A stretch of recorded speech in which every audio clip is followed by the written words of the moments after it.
palavra do Senhor. Primeira epístola de Paulo aos Coríntios, capítulo 1.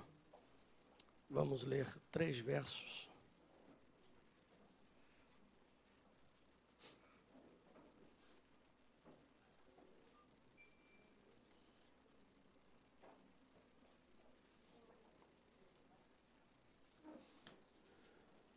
Versículo 18, 19, o versículo de número, até o versículo 23. Porque a palavra da cruz é loucura para os que perecem, mas para nós que somos salvos, é o poder de Deus. Vamos lá? 1, 2 e 3.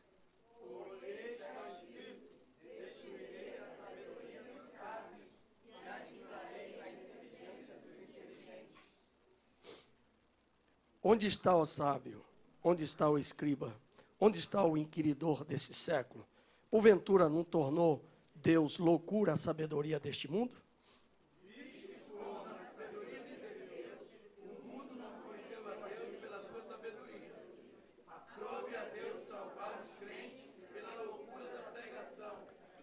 Porque os judeus pedem um sinal, os gregos buscam sabedoria.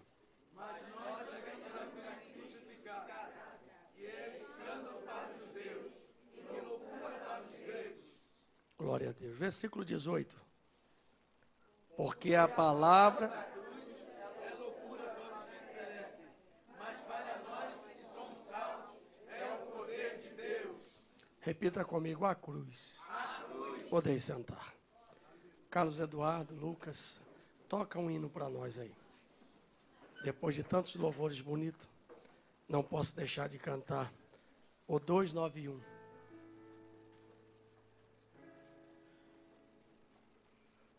Eu acho que em Lá maior.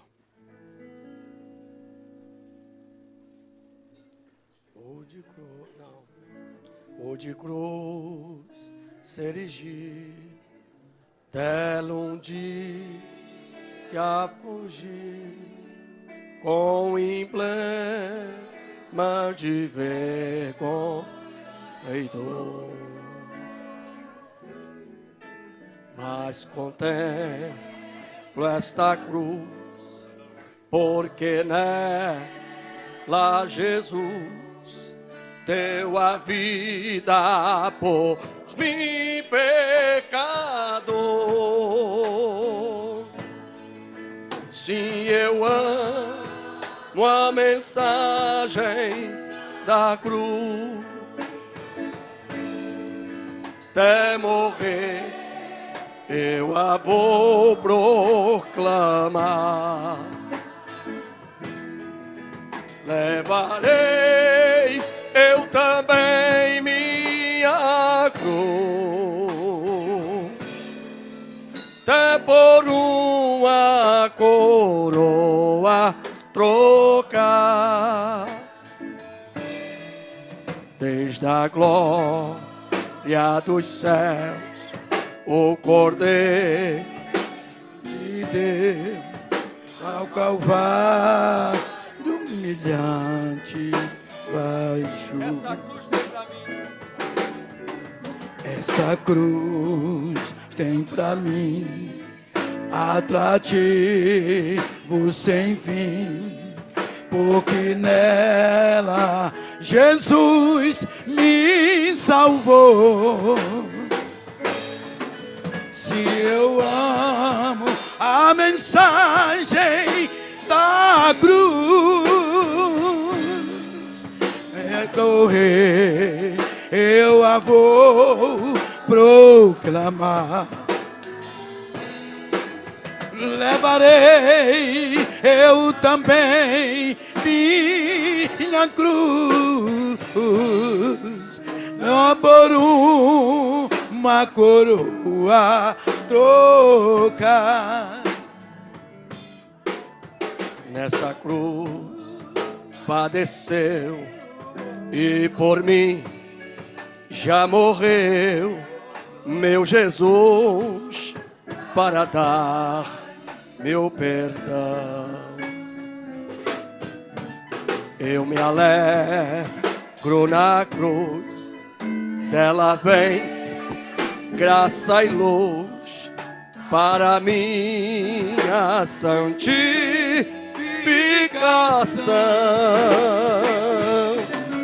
Se eu amo a mensagem da cruz, até morrer eu a vou proclamar. levarei eu também minha cruz, até por uma coroa trocar. Eu aqui com Jesus, a vergonha da cruz, Aleluia. quero sempre levar e sofrer.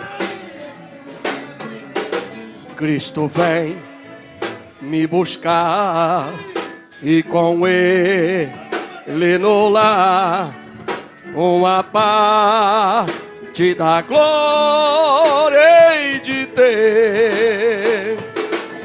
Sim, eu amo gente da cruz até morrer eu a vou proclamar.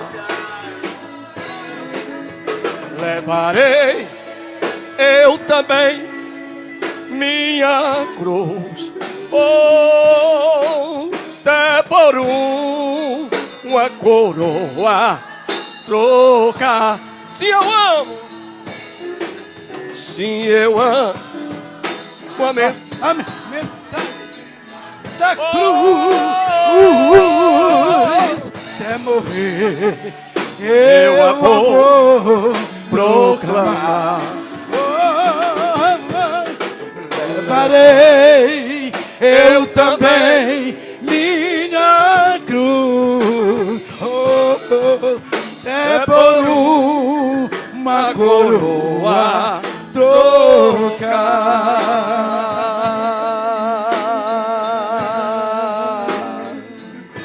Aleluia, glória a Deus.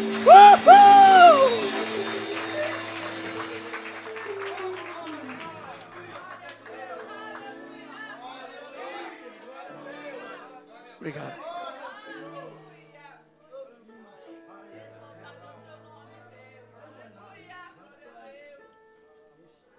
Todas as religiões do mundo têm um símbolo. O seu símbolo visual, que é a sua marca, é a sua marca registrada. A nossa igreja tem uma marca registrada, que é aqui uma pomba, um livro, a Bíblia, representando a Bíblia, e uma pomba. Ali está a nossa marca.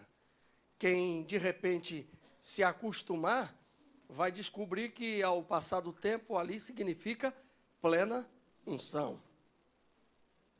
O budismo tem sua marca. O espiritismo tem a sua marca. Todas as outras religiões têm lá a sua marca. O cristianismo tem uma marca, representada não por um peixe, mas por uma cruz.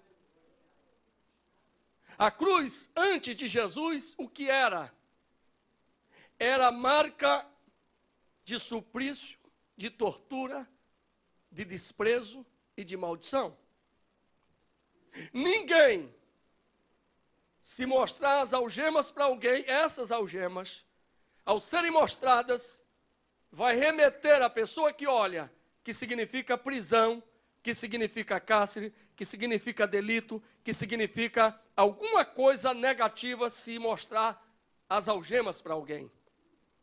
Se alguém mostrar uma arma, não só nesta arma, ao ser visualizada, vai se conotar a ideia de violência, de morte. Vagamente alguém vai associar a arma a um instrumento de defesa ou de proteção. A cruz antes de Cristo, era apenas a marca registrada e um instrumento de tortura para o pior delinquente, para aquele que a sociedade deu a ele a condição vil de ser penalizado por tal morte. Não era, quando cantamos, se eu amo a mensagem da cruz, estamos falando de algo após. Jesus pegou esse instrumento de maldição, esse instrumento de desprezo e transformou em uma ponte para chegarmos a Deus. Eu quero falar de algumas verdades que esta cruz emite para nós. A primeira verdade é que esta cruz nos dá o direito de sermos justificados. Você poderia se animar. Toda vez que alguém falar da cruz de Cristo, saiba que alguém está fincando a bandeira e dizendo que você, por ela, foi justificado. Romanos capítulo 3, versículo 23, porque todos pecaram e destituídos foram da glória de Deus. Mas Romanos capítulo 5 vai nos dizer, sendo, pois, justificado gratuitamente pela sua graça, pela redenção que há no seu sangue, para demonstrar a sua justiça pela remissão dos pecados, dantes cometidos sob a paciência de Deus, para que seja justo e justificador daquele que tem fé em Jesus Cristo. Romanos 3, versículo 24, versículo 25. Capítulo 5 vai dizer, sendo, pois, justificados por Cristo, temos paz com Deus. Sendo justificado pela fé, temos paz com Deus em Cristo Jesus. Diga, eu fui justificado. Um dos problemas centrais da raça humana, quando Deus coloca o homem lá no jardim, quando Deus faz o homem e coloca e ele consegue transgredir, diz que agora ele estava marcado.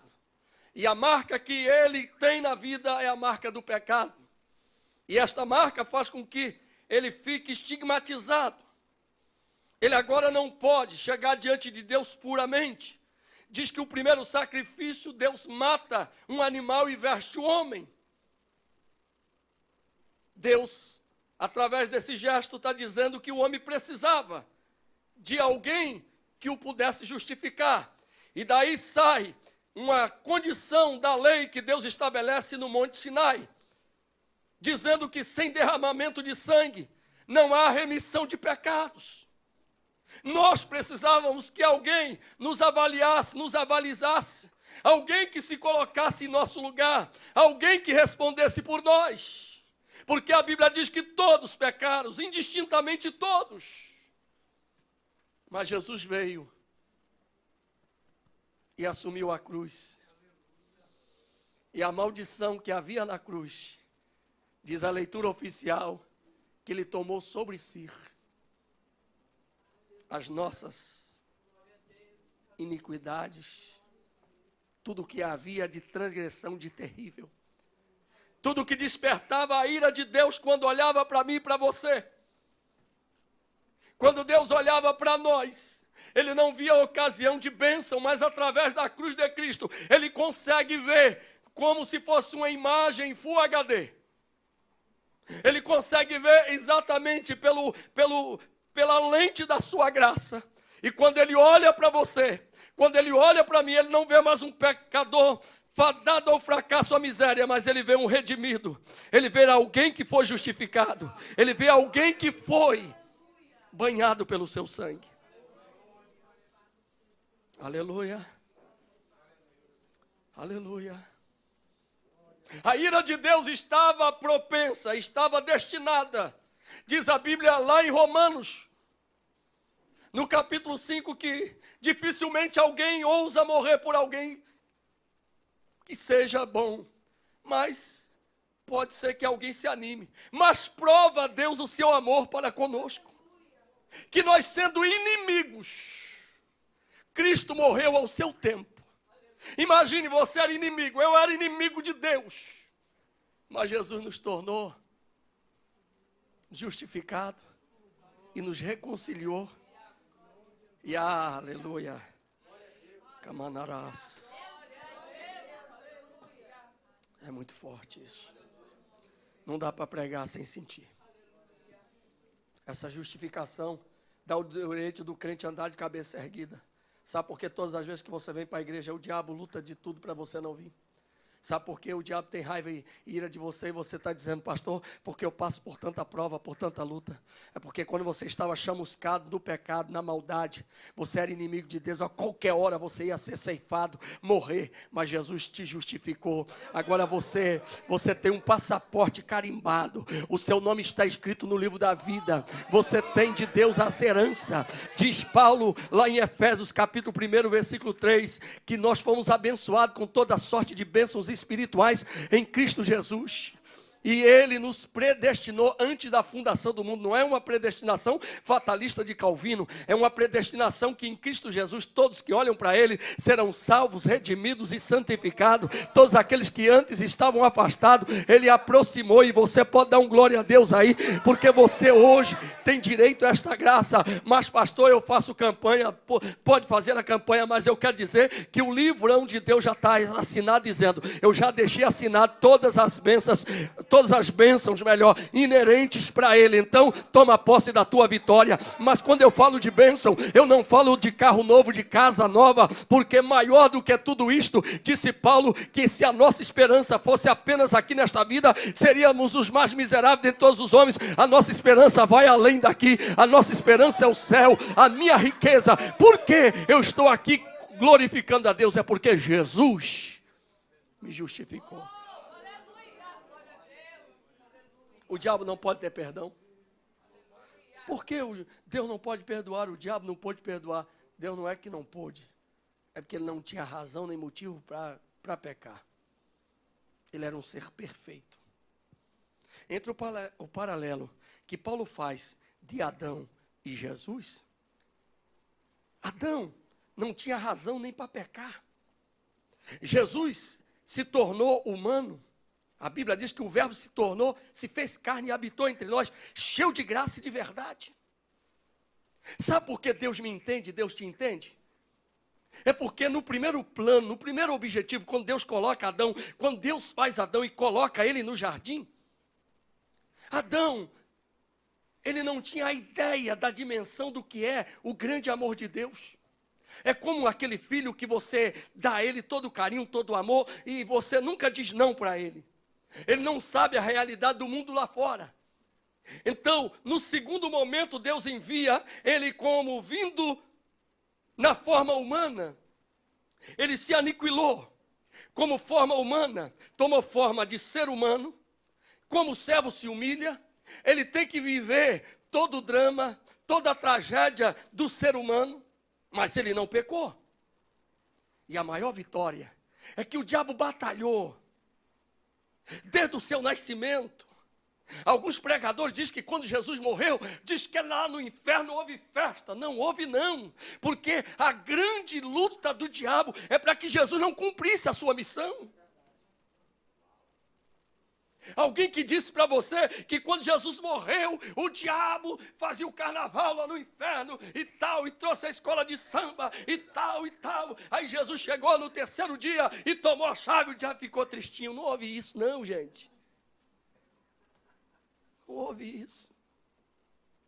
O desespero dele, quando lá no Getsemane eu tive, dá licença, tá?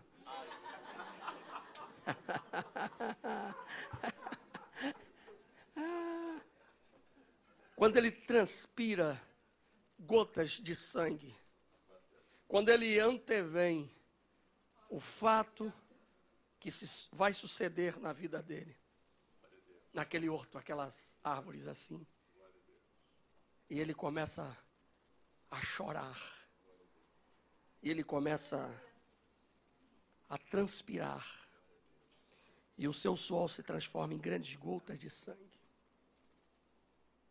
Por algum momento passa um filme em sua cabeça e ele vê o pecado de toda a humanidade. E ele dá um brado. E ele chora de forma compulsiva. Ele diz: Pai, se possível for, passa de mim esse cálice. Mas todavia, seja feita a tua vontade. ele sente,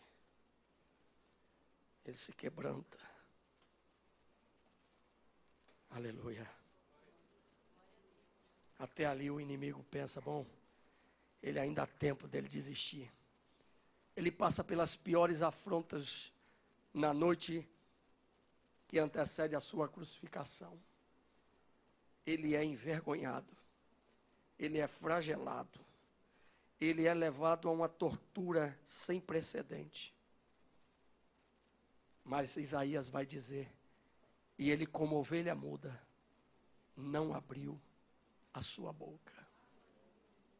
E ele se alegrou pelo trabalho de sua alma. Jesus derramou o seu sangue por mim e por você. Por isso disse o apóstolo, glorificai, pois, a Deus no vosso corpo, porque foste comprado por bom preço e preço de sangue. Diga comigo, a cruz emite a imagem, a verdade da justificação. A cruz também, ela simboliza, ou ela traz para nós o retrato de separação. Porque a cruz, ela imprime esta imagem, porque a Bíblia vai nos dizer, em Efésios capítulo 2, que antes de sermos salvos, quando estávamos distanciados, eu quero que você, por favor, leia em Efésios capítulo 2, vamos ler esse texto sagrado que é muito lindo, e eu gosto particularmente desse texto, que é um texto abençoadíssimo. Efésios capítulo de número 2.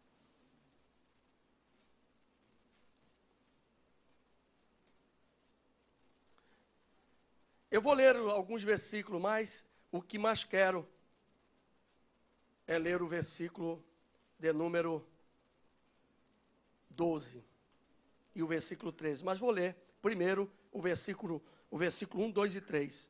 E vos vivificou, estando vós mortos em ofensas e pecado, enquanto no outro tempo andaste segundo o curso deste mundo, segundo o príncipe das potestades do ar, potestade do ar, do espírito que agora opera nos filhos da desobediência. Versículo 3.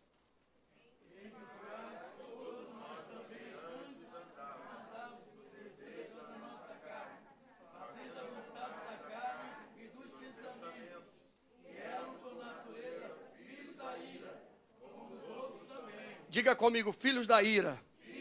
Agora vamos ler o versículo 12, o versículo de número 13, que naquele tempo, vamos ler, 1, 2 e 3. Naquele tempo, estáveis em Cristo, separados da comunidade de Israel, e estranhos aos conselhos da promessa, não tendo esperança e sem Deus no mundo. Mas agora, Em Cristo Jesus, vós que antes estáveis longe, já pelo sangue de Cristo, chegastes perto. agora o versículo 14 é mais forte, e o 15, porque ele é a nossa paz, o qual de ambos os povos fez um, derrubando a parede de separação que estava no meio, na sua carne desfez a inimizade, isto é, a lei dos mandamentos que consistia em ordenança, para criar em si mesmo, dos dois, um novo homem, fazendo a paz, e pela cruz, versículo 16, repita comigo, e pela cruz, reconciliar ambos com Deus, em um corpo, matando a inimizade. A cruz significa separação. Separação de quê, pastor? Separação de tudo aquilo que não presta. Antes você estava separado, não podia, mas pela cruz Ele te aproximou, Ele te resgatou, Ele te trouxe de longe e te colocou nos arredores da graça de Deus. E você pode adorar o Senhor por isso. A cruz então é separação, porque antes você estava junto e misturado com o mundo. Antes você estava vivendo do seu jeito, da sua maneira. Antes você estava, mas a cruz te separou para Deus. A cruz te trouxe. A cruz te colocou, aleluia, no outro patamar. Se eu fosse você, melhorava o seu sorriso. Eu não consigo entender alguém que diz que tem Jesus, mas vive triste, deprimido. Eu não consigo entender alguém que não tem motivo para se alegrar. Pastor, como é que eu vou me alegrar, pastor? Se eu tenho luta, se eu passo por isso, se eu passo por aquilo, mas eu quero te assinalar uma coisa nesta noite. Jesus te resgatou de longe, tu estava perdido, Ele te aproximou, você pertence a Deus. Você era estrangeiro, você era jambuzeiro. Você não tinha direito às promessas e mandamentos. Você estava tão longe, a cruz te trouxe, te separou. Ei, esse ato dele morrer de braços abertos, sabe o que significa? De um lado, ele segura a tua mão, e da outra, ó, fique em pé, pastor, por favor, fique em pé, pastor Aragão. Cristo fez assim, ó, deu a mão a você aqui, e deu a mão a Deus aqui, ó.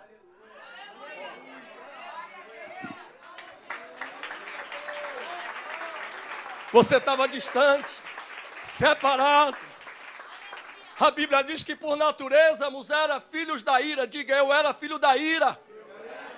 Toda vez que Deus olhava para você, a vontade que Deus tinha de te fulminar, acabar com você, porque você e eu não prestávamos. Mas a cruz...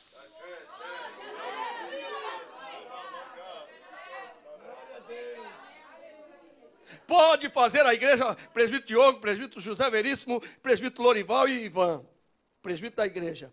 Podem fazer a igreja, a maior estratégia, pode criar o que for, mas sem a cruz não tem resultado. A cruz é a nossa mensagem. A cruz parece ser loucura, mas santa loucura é esta cruz, porque prove a Deus salvar através da loucura da cruz. E aí eu não posso deixar de explicar sobre esta loucura. Porque os gregos pediam um sinal, né? Eles pediam, os judeus, todo mundo queria alguma coisa.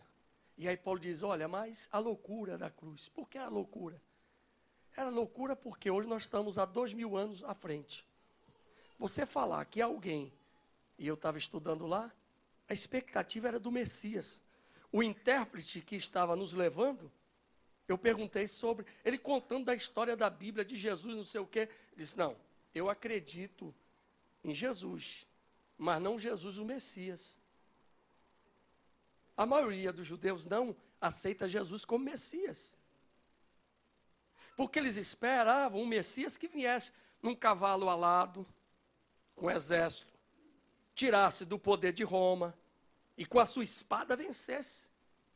Tanto que a pergunta, quando Jesus está sendo assunto no céu, Senhor, quando há de restaurar? Depois de todos os milagres, alguém ainda diz, Jesus, onde o Senhor subir? Peraí, o que é? Quando é que o Senhor vai restaurar o reino de Israel? Esse reino não é reino espiritual, é reino físico, humano, do poder. Jesus, não vos convém saber o tempo e a hora, porque esse mesmo Jesus que viste subir, eu pisei lá, nesse mesmo lugar, ele descerá, aleluia, glória a Deus. Eu pisei lá no lugar que ele vai descer, alamanchemas. Ele vai descer lá, glória a Deus. É lindo demais. De repente o homem morre na cruz como o pior bandido. Aí depois alguém sai dizendo, pregando no templo, para os crentes primitivos, ó, Jesus te ama. Jesus, Ele quer salvar a tua vida, Ele quer te tirar do império da morte, Ele quer te resgatar. Resgatar como? É através da sua cruz. Cruz? Era era a pior penalidade para o pior delinquente. Era loucura acreditar, associar salvação à cruz. Aí Paulo explica, por isso que é loucura. Não dá para entender da forma da razão humana. Mas prove a Deus, pela pregação da cruz, salvar os crentes. Por isso que ele está dizendo, porque a palavra da cruz é loucura para os que perecem, mas para nós que somos salvos, é poder de Deus. Aquele instrumento que feria, que matava, que estigmatizava quem ali morresse, com Jesus aconteceu o contrário. A cruz nunca mais foi a mesma. Tem até alguém que usa um cordão de ouro e no final, o crucifixo. Não é? E se ele for bombadão, sobre o peito grande, largo, ele deixa aquela cruz de ouro. Hã? Eu já vi muita gente. Gente que nem acredita tanto em Jesus, mas aquela cruz está lá. Diga, a cruz aproxima. Deixa eu me adiantar, porque nós temos a ceia. Diga glória a Deus.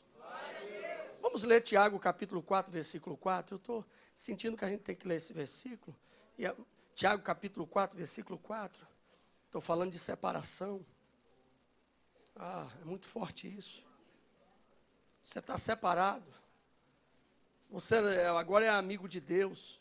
Você é inimigo do mundo, sim ou não? Amém. Não dá para carregar a cruz e ser amigo do mundo, dá? Então vamos lá. Infiéis, ou adúlteros e adúlteras, infiéis ou infiéis, não sabeis vós que a amizade do mundo é inimizade contra Deus? Portanto, aquele que quiser ser amigo do mundo, constitua-se inimigo de Deus. Olhe para mim, não tem como você andar com metade da cruz. Cruz significa renúncia. Cruz significa separação, evangelista Lucas. Jesus disse que todo aquele que quiser vir após mim, negue-se a si mesmo, tome cada dia a sua cruz e voluntariamente, ou insistentemente, ou prioritariamente, quem toma a cruz tem que se separar. É sinal de separação. Não dá para viver com a cruz e ao mesmo tempo ficar assim, né? Ficar lá e cá. Não, mas será que eu posso? Será que eu não posso? Sabe, eu posso ser crente ao mesmo tempo, eu posso ser assim. A cruz é também o sinal de libertação. Diga comigo, a cruz é símbolo de justificação, de separação e também de libertação. A cruz nos fala de libertação quando você começa a crescer na presença do Senhor. Você tem a necessidade de João capítulo 8. Que quando você está vivendo uma vida de entregue, seguindo ao Senhor, é deixado para trás. Os pecados que antes te perseguiam, você cravou, foram cravados na cruz. Você agora está liberto. Pastor, mas dizem que eu tenho o problema da maldição hereditária porque a minha tataravó vivia debaixo de uma maldição e agora eu tenho que carregar. Eu quero dizer que quando você abraçou a Cristo Jesus e Ele te resgatou, você foi livre e liberto de toda a carga do pecado. Ah, pastor, mas eu não estou entendendo que negócio é esse. Tem uma palavra muito boa. Que palavra é essa? Vamos ler lá em Efésios, no capítulo de número 2. Vamos ler a palavra do Senhor. Você está livre e eu não posso deixar de ler. Capítulo de número 2. Capítulo 2.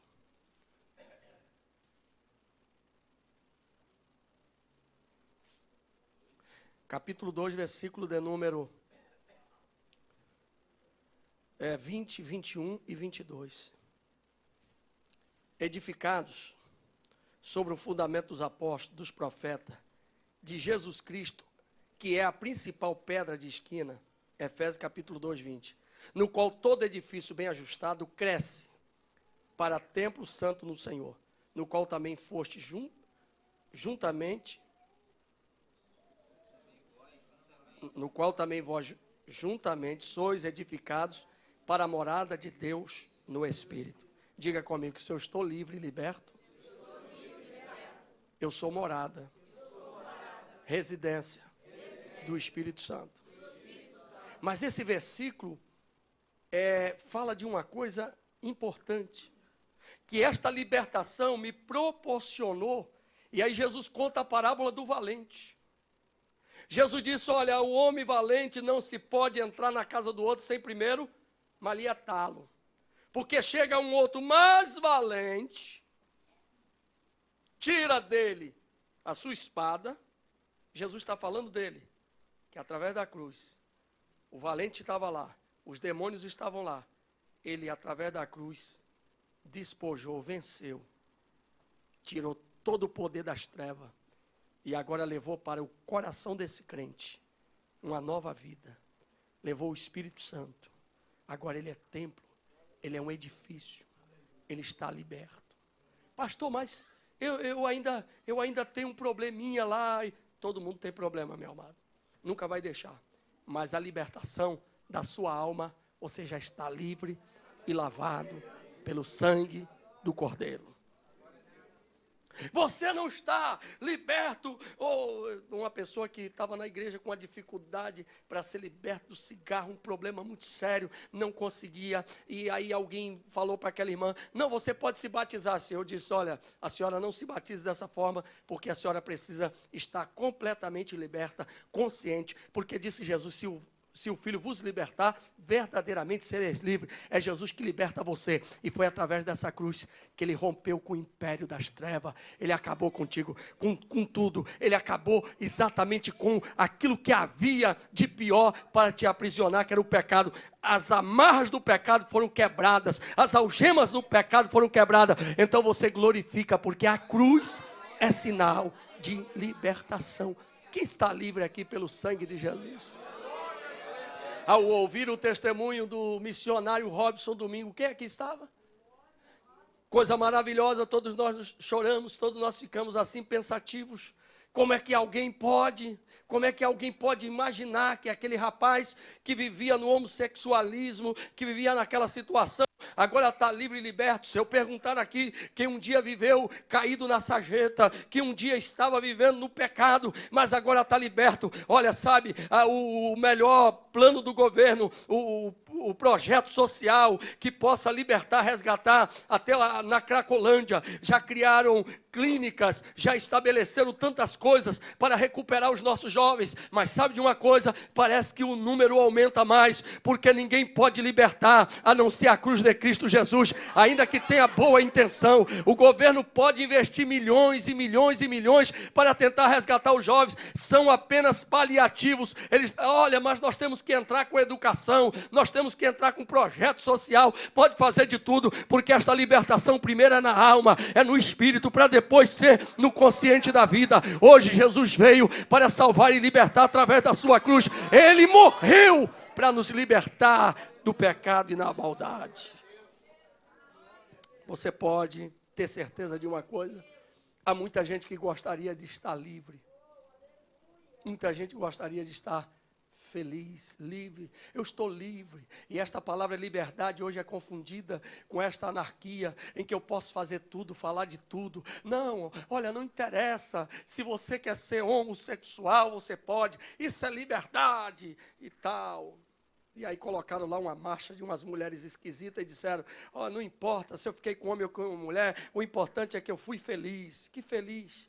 Um escravo do pecado. Eu posso beber tudo, eu posso fumar. E eu tinha esse conceito que ser crente era ser bizarro, ser crente era ser uma pessoa travada, fechada, não pode se divertir, não tem alegria. Crente não bebe, não fuma, não faz nada. Ser crente, a ideia que se tem do mundo é essa, que nós crentes somos todos tapados, somos todos alienados, estamos na igreja e ficamos na igreja, e é só Jesus, Bíblia, aleluia e tal.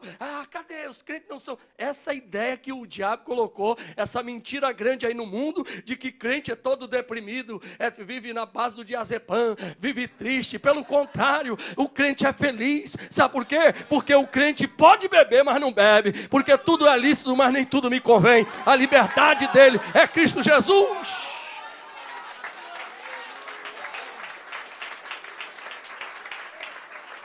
Mas você não bebe, mas você não fuma, mas você não faz farra, você não faz isso, você não faz... Não, e aí, mas e aí? Não, mas eu não posso. Aí o outro toma o êxtase, comprimido hoje do êxtase, fica pernoitado, 24 horas, 72 horas, e ele acha que ele é feliz.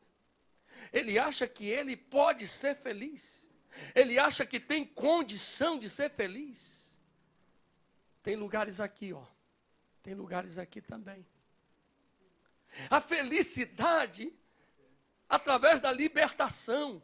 Um crente livre, um crente que tem liberdade. Ah, pastor, eu estou atemorizado, eu ando assustado, porque tem gente que tem a síndrome do pânico. Pessoas que andam assustadas, pessoas que não têm não, irmão, livre e liberto. Sou um homem livre, você é uma pessoa livre. Há um hino que o departamento de louvor canta, livre, livre, como que é? Oh, sou livre, eu sou livre, pelo sangue.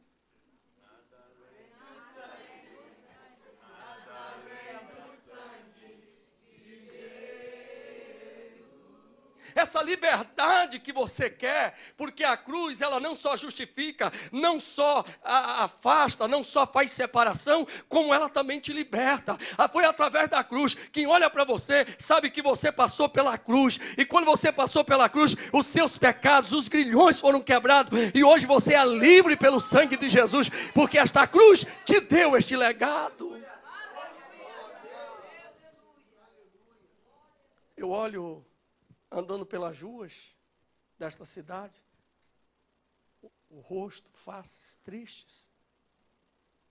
O outro que sai de dentro de um carrão, deprimido.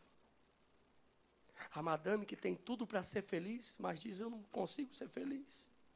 O outro que colocou a câmera e mostrou, pastor, toda a minha casa tem câmera, olha aqui. No quarto, na cozinha, no banheiro, na sala. Mas para que não? Tem que vigiar tudo, né? Liberdade. Você poder deitar, pegar o sono do justo. E viver nas asas do Altíssimo. E ter a felicidade de saber que você é feliz. Não pelo que você tem, mas pelo que você é em Deus. Pelo que Ele produziu na sua alma, irmão. Deus quer que na sua alma tenha uma festa. Sabe, uma pessoa livre, uma pessoa... Eu não sei qual é o sentimento que você tem carregado na sua vida, mas eu quero que nesta noite, o evangelho que eu estou pregando, produza em você um efeito de libertação. Olha, eu sou livre. Não, mas você, fulano, pessoas que são presas, sabe, é um sentimento. Eu não perdoo, me fez, errou, não perdoo. Perdoa sim, abre mão, esquece. Não, pastor, mas até um ditado, perdoar não é esquecer é amnésia. Que é isso? Deus disse, dos teus pecados nunca mais me lembrarei. Então, por que ficar ruminando? Por que ficar lembrando? Por que ficar esse negócio de você... Sabe, eu já perguntei aqui, sabe qual é a pior profissão do mundo? Alguém sabe? Não vai fazer igual o irmão que estava na igreja. Eu fiz essa pergunta e ele disse, a pior profissão é a minha. Eu perguntei qual? Ele disse, a minha é de cobrador. A pior profissão é do carcereiro. É aquele que fica cuidando do preso. Ele não pode nem condenar nem libertar. Tem muita gente que está preso a uma situação, ainda é escravo. Não, eu não posso. Hoje Deus quer que tu se livre dessas amarras. Deus quer que você libere o perdão para esta pessoa. Ei, você que está se sentindo mal, porque você está guardando esse lixo dentro do seu coração, se liberta interiormente de Jesus. Fulano não merece, mas perdão não é merecimento. Perdão é uma questão de necessidade. Você não vai perdoar uma pessoa porque ela merece o teu perdão. É porque ela precisa ser perdoada. Assim como você foi perdoado. Não, mas se fulano melhorasse, eu até daria a ele o meu perdão. Se fulano fizesse uma carinha de anjo, quem sabe, eu até diria para ele, tá certo. Foi mal, mas eu te perdoo. Não. Perdão é uma questão de uma vida cristã que passa pela cruz, que foi liberta, que foi curada, que foi sarada. Amém? Deixa eu terminar aqui rápido. Diga a cruz, reconciliação, a cruz, separação, libertação e vitória. A cruz é símbolo de vitória. Eu disse que a cruz inicialmente simbolizava fracasso, derrota, martírio, tortura, mas Jesus transformou a cruz em instrumento de vitória. O que seria a minha morte, o que seria o meu fracasso, o que seria decretado a minha pena capital, Jesus transforma essa pena capital em vida. E diz Colossenses 2, versículo 15, que o André gosta muito. Cadê o Andrezão? Está aí não. Diz assim: e ele despojou os principados e potestades, e os expôs publicamente, e os envergonhou pela cruz. Isso é lindo demais. A cruz, ela é a medida, não é, do perdão de Deus. Quando Jesus diz: Pai, perdoa-os porque não sabe o que faz. Aos bons teólogos, estudiosos da Bíblia, fala das 7 palavras da cruz. Mas dentre as 7, alguém já disse, tem 14 palavras, não é 7, 14. Dentre as 7, 14 palavras, a mais significativa. Porque se Jesus apenas diz, eu tenho sede, ou se ele diz, Eloi, Eloi, lama sabachthani, que quer dizer, traduzido, Deus meu, por que me desamparaste? Se ele disseste, se ele apenas na palavra da cruz, hoje mesmo estarás comigo no paraíso. Se simplesmente ele olhasse e dissesse, tenho sede, não resumiria a vitória total. Mas quando ele, diz a Bíblia aqui, recobrando o seu espírito, ele olha para o céu, ele puxa todas as forças de sua alma e diz, Pai, perdoa-os porque não sabem o que fazem. E ele dá o último brado, antes de render o espírito, dizer, Pai, eu entrego em tuas mãos o meu espírito. A palavra que antecede, ele diz, tudo, diga tudo, consumado está. Ponto e vírgula, entrego em tuas mãos o meu espírito. Se Jesus falasse ali, Pai, eu lutei, eu morri, mas eu não consegui. Não, Pai, tudo consumado está, eu terminei. O que eu comecei, eu terminei. Eu quero dizer para você que o que Jesus começou na sua vida, ele vai terminar. Ele vai consumar, ele vai chegar. Paulo vai dizer o seguinte, aquele que em vós começou a boa obra, ele mesmo aperfeiçoará. Hoje Jesus vai aperfeiçoar na sua vida tudo aquilo que está inacabado. A vitória vai chegar, porque a cruz significa vitória. Dá um brado de glória a Deus aí forte. Eu finalizo dizendo de uma das coisas mais importantes, que a nossa vitória, através do sacrifício de Jesus, não é uma vitória apenas histórica. Ela acontece no reino espiritual, mas também no reino social. 2000 anos se passaram desde que Jesus morreu. No Monte Gólgota tem o desenho, formato de uma caveira.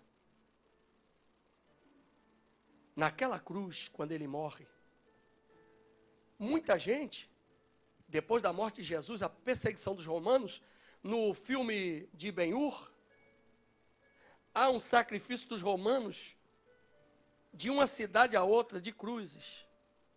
Eles matavam as pessoas pendurando e sacrificando elas na cruz.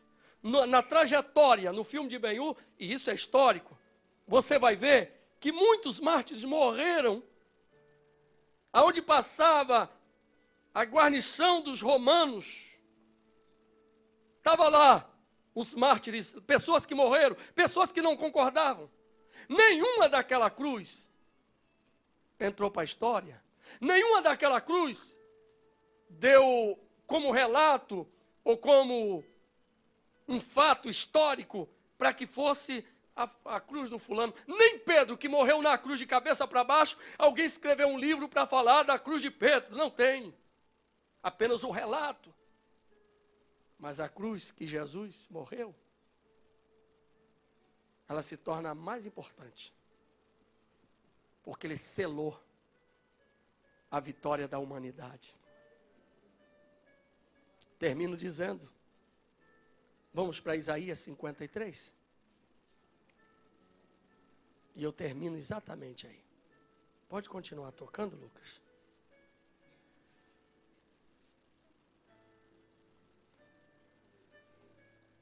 Versículo de número 4. Verdadeiramente ele tomou sobre si as nossas enfermidades, as nossas dores.